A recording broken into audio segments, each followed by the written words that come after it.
My name is Petra. I'm writing this from my apartment at 6:43 in the morning. My hands are still shaking a little. Not the violent kind, it's just a fine tremor that makes the keys feel slightly wrong under my fingers, like something in my muscle memory is still catching up to the fact that I'm home. That I'm warm. That the light above my kitchen table is on and it won't go out when I need it most. I'm going to try to write this as clearly as I can, in order, because I need to make sense of it. And because Sarah's friend, we'll call him Anthony, asked me to.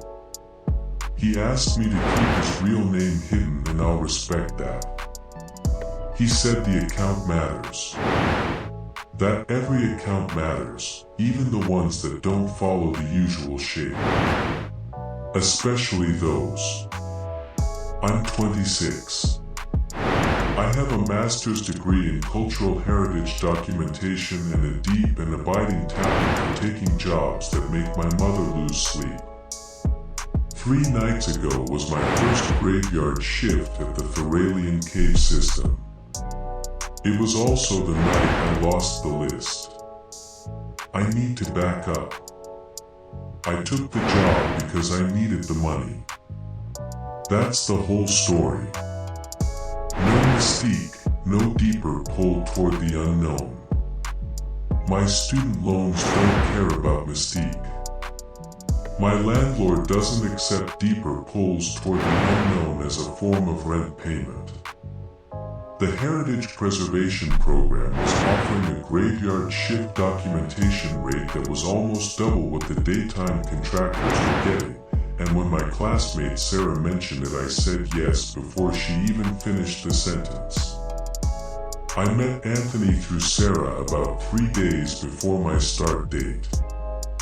Sarah had mentioned him in the context of the caves the way you mention someone who knows how to defuse a bomb, with the specific reverence of someone who understands they personally do not have that skill set.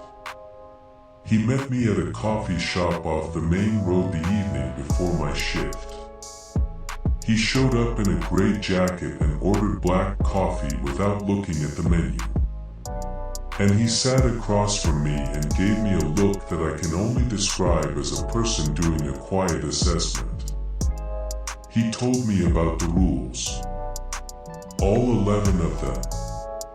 He was slow and careful, making sure I understood each one before moving to the next. He had a handwritten copy on 3 sheets of notebook paper, front and back. His handwriting was dense and deliberate and he'd circled certain words and underlined others, and in the margin next to Rule 11 he'd written something I couldn't fully read but caught the end of. It remembers. When he was done, he handed the pages to me. 3 of them. Any other copies I need? I laughed a little. He didn't. He simply stared at me until I became almost uncomfortable. I have digital copies, he said finally. But I personally find that having a physical piece is more grounding. Besides, phones have been known to go away down there. So, how dangerous is it really? He picked up his coffee and thought about that for a long moment. You know how some people go swimming in water that's technically survivable, he said, and some people don't come back from it. Yeah, I nodded. It's like that. The water's the same water, but the outcome isn't. Right. I said, trying to ignore the goosebumps I was getting. He told me to read the list at least 3 times before my first shift. More if I could manage it. He told me to take my time with it, especially Rule 11, because Rule 11 was the one that changed how all the others worked. I read it twice. Once before the drive home and once when I got there with the pages spread across my passenger seat. Then my phone went off. I was going to be late. I shoved them into my bag without thinking, and they slid to the bottom under my water bottle and a library book I'd been meaning to return for 6 weeks and a broken set of earbuds. I told myself I'd read them again that evening. I forgot. The Heritage Preservation Program that hired me isn't complicated in theory. The Therralian cave system has inscription markings in the deeper chambers. Carvings. Some of them are several thousand years old and some of them are deteriorating faster than the academic community is comfortable with. My job was to go in during the low traffic hours with a documentation kit. I had a ruggedized tablet, a portable ultraviolet lamp, reference tags, and a camera. And I was supposed to photograph and catalog what was there before it wasn't there anymore. The program had been trying to get someone willing to do the night shifts for 3 months before I applied. The previous 2 candidates had pulled out before their first shift. One of them cited a family emergency. The other one just stopped answering emails. I didn't think much of that at the time. I showed up at 11:45 p.m. on a Thursday.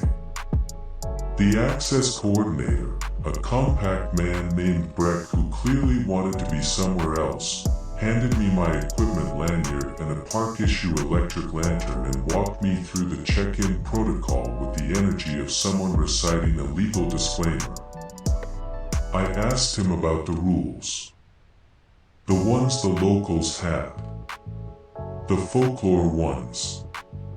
He looked at me sideways and said, the program's official position was that the cave system was a heritage site and should be treated with professional respect, and that local superstitions, while culturally significant, were not a determining factor in site access procedure. I said, right, but he handed me a hard hat. Have a good shift. He walked away. So that was that. I adjusted the lantern strap on my wrist and headed toward the 4th marker with my documentation kit, my catalog sheets, my 2 good degrees, and no list. The thing about entering the caves at night is that the absence of the entrance light happens faster than you expect. During the day, there's this long gradual fade as you go deeper. The daylight pulls back by degrees. You can track it. It's almost gentle. At night, you go past the 2nd marker and you turn a corner and then it's just done. Gone. The dark is total and it's immediate, and the lantern I had a Park Issue 1, bright setting, which I did not know was wrong yet made hard white circles on the walls and threw everything outside of those circles into absolute black. I thought about the list. I thought specifically about the part where Ren said not to use a flashlight. And then I thought about the part where he said the lantern shouldn't be on its brighter settings. I reached into my bag to find the pages. My hand closed on my water bottle, which was apparently not sealed the way I thought it was, because my fingers came up wet.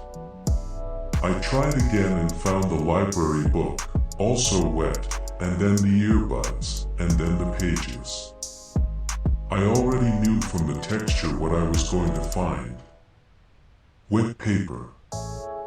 The 3 sheets pressed together and the ink was already bleeding into gray-blue smears. I held them under the lantern and tried to read the first rule and got the night is not your Friday before the words dissolved into nothing. The rest was worse. Wet ink and disintegrated paper and 3 weeks of someone's careful handwriting turned into abstract watercolor. I stood there in the dark at the 3rd marker and held ruined paper in my hand. I thought about turning around. I want you to know that. I want to be honest about the fact that the thought crossed my mind and I considered it seriously for about 15 seconds. Then I thought about the access coordinator's face. About the 2 previous candidates who didn't show. About my start date and my first impression and the fact that this was my job and I was already here and the markings in the deep chambers were not going to document themselves. I folded the ruined pages and put them back in my bag. I dialed the lantern down from bright. And I kept walking. At first the only wrong thing was the silence. Now, I know what you're thinking. It's a cave. Of course it's silent. But this was different. I've done field work. Caves, ruins, abandoned sites after dark. There's Awa.